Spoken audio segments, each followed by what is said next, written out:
क्या पुनर्जन्म होता है? Does rebirth really happen and are there many lifetimes? कि उसने कुरान मजीद पढ़ी और सब बात को तस्लीम करते, सिर्फ एक या दो बात कि कुरान शरीफ के अंदर मौत आती है, मुर्दे को वापस से ज़िंदगी दी जाएंगी आखिरत में, उनका जिक्र है। और हिंदू लोग ये मानते हैं कि पुनर्जन्म में, और वो डिस्कवरी चैनल पे देखे कि पुनर्जन्म होता है। अगर आप देखेंगे सबसे ऊंची किताब हिंदू मज़हब में वेद, अगर आप पढ़ेंगे पुनर की मानी क्या, पुनर संस्कृत में मतलब नेक्स्ट, अगेन, वापस से, और एक, पुनर के मानी नेक्स्ट। तो पुनर्जन्म मतलब नेक्स्ट जिंदगी और एक जिंदगी। अगर आप कुरान शरीफ पढ़ेंगे, कई आयतें हैं कि अल्लाह सुब्हाना व तआला ने आपको जिंदगी दी, पहले आप थे नहीं, फिर जिंदगी दी, इस धरती पे आए, फिर आपको मौत देंगे, फिर आखिरत में उठाया जाएगा। आप जो कर रहे मुर्दों को जान दी जाएंगे आखिरत में, ये हम मानते हैं कि एक बार हम इस धरती पे आते, नेक्स्ट लाइफ इज आखिरत। उसी तरीके से वेद में भी जिक्र है अबाउट पुनर्जन्म, नेक्स्ट लाइफ, सेम हूबहू जिस तरीके से कुरान में लिखा हुआ है। लेकिन आम हिंदू मजहब के जो गुरु है, स्वामी हैं, इन लोग जब ये जानने लगे, एक उनको कठिनाई पेश आई, वो देखने लगे कि कई इंसान जब पैदा होते हैं with congenital defects, heart problem, heart defects, limb problem, कोई अमीर पैदा होता है, कोई गरीब पैदा होता है, तो भगवान ही कैनॉट बी अनजस्ट। भगवान अनजस्ट नहीं हो सकता है कि कोई इंसान को हेल्दी पैदा करता है सेहत के साथ, कोई इंसान को कंजेनाइटल दिल की बीमारी से पैदा करता है, कोई इंसान को अमीर घर में पैदा करता है, कोई इंसान को गरीब घर में। तो भगवान अनजस्ट नहीं हो सकता है, ना इंसाफ नहीं हो सकता। तो ये जो स्वामी लोग हैं, इन लोग ने एक नई चीज निकाली, संस्कारा। हिंदू मजहब में कहते संस्कारा, जो इंग्लिश में कहते हैं cycle of birth and rebirth, transmigration of soul. अंग्रेजी में कहते ट्रांसमाइग्रेशन ऑफ सोल, क्योंकि आप डॉक्टर है, आप जानते होंगे। ट्रांसमाइग्रेशन ऑफ सोल अंग्रेजी में कहते, संस्कृत में कहते संस्कारा, birth death, birth death, birth death. कहीं भी वेद में नहीं लिखा हुआ है कि birth death, birth death, birth death, कहीं भी वेद में नहीं लिखा है। चैलेंज है मेरा, ये इन लोग को मिलता है भगवत गीता के श्लोक से। भगवत गीता का श्लोक चैप्टर नंबर 2 में, वर्स नंबर 22 में, उसमें लिखा हुआ है कि जब कोई शख्स अपने कपड़े निकालता है तो वो नए कपड़े पहन लेता है। उसी तरीके से रूह एक नई जिस्म में जाती है। और ये भद्यांकर उपनिषद में भी इसका जिक्र है, आप पढ़ेंगे कि when a caterpillar climbs up the grass of blade, he jumps to a new grass. Same way the soul takes a new body. जिस तरीके से कैटरपिलर घास के ऊपर चढ़ता है और दूसरे घास पे जाता है, उसी तरीके से रूह एक नई बॉडी के अंदर जाता है। तो इस श्लोक के बुनियाद पर इन लोग ने एक फिलॉसफी पैदा की, संस्कारा, कि इंसान जो कर्म के बेस के ऊपर, कर्म और धर्म की फिलॉसफी, कर्म मतलब अच्छे कर्म करोगे धर्म के हिसाब से, तो अगले जन्म में आप अच्छे पैदा होंगे। अगर आपके कर्म बुरे होंगे तो अगले जन्म में आप हो सकता है कि लूला पैदा होंगे या लंगड़ा पैदा होंगे।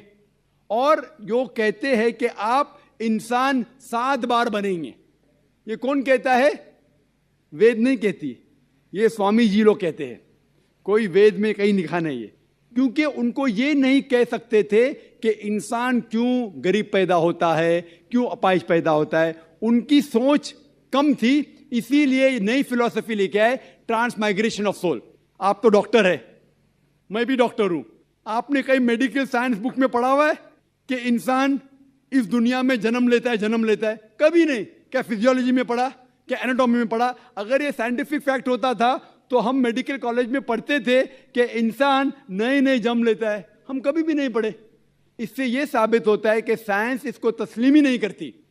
जो आप कह रहे डिस्कवरी चैनल में देखा, जो आप कह रहे हैं, अगर ये हक होता था तो हमारे साइंटिफिक बुक में भी ये लिखा होता।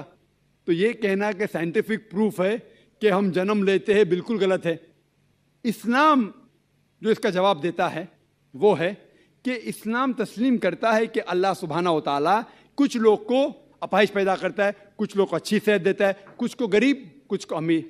इसकी वजह है कि अल्लाह ताला फरमाते हैं सूरह मुल्क में, सूरा नंबर 67 आयत नंबर 2 में, अल्लज़ी खलक़ल मौत वल हयाता, अल्लाह सुब्हाना व तआला ने मौत और जिंदगी बनाई ताकि आप लोग को जांच सके, आप लोग का इम्तिहान ले सके, आप लोगों में से कुछ लोग अच्छे हैं। ये जांच पड़ताल करने के लिए ये जिंदगी हमारे लिए इम्तिहान है।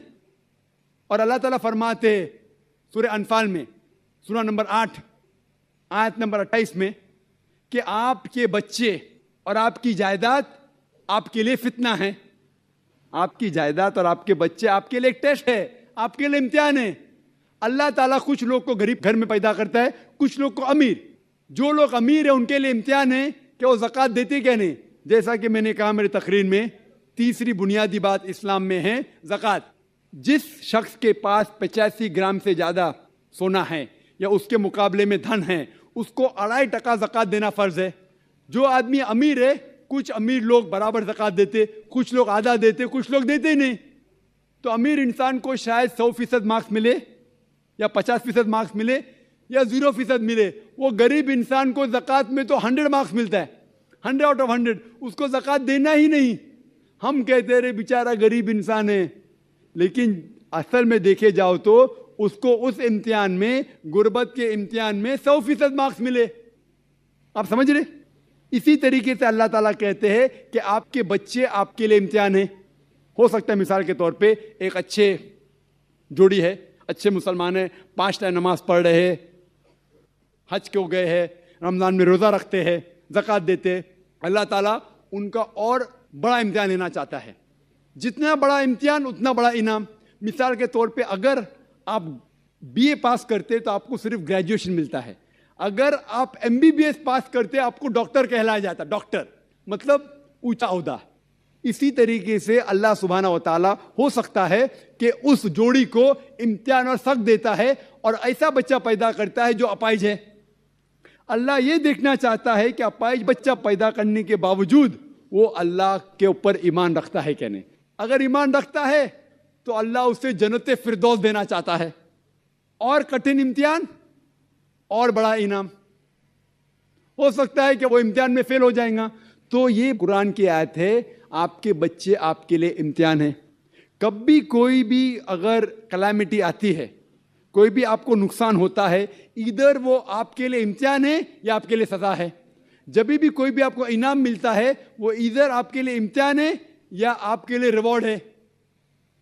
तो इसी तरीके से क्योंकि हिंदू मजहब के जो स्वामी हैं वो इसको नहीं समझ सके, इसीलिए एक नई फिलॉसफी संस्कारा लेके आए जो बिल्कुल वेद में नहीं लिखी है। वेद बात करता है पुनर्जन्म। पुनर्जन्म मतलब नेक्स्ट लाइफ, जिसका जिक्र कुरान में भी है, आखिरत की जिंदगी। तो वेद और कुरान सेम जिंदगी क्या बात कर रहा है कि इस दुनिया में आप आते हैं, एक बार आते हैं, सही तरीके से जिएंगे तो एक बार काफी है, और ये दुनिया आखिरत के लिए इम्तिहान है।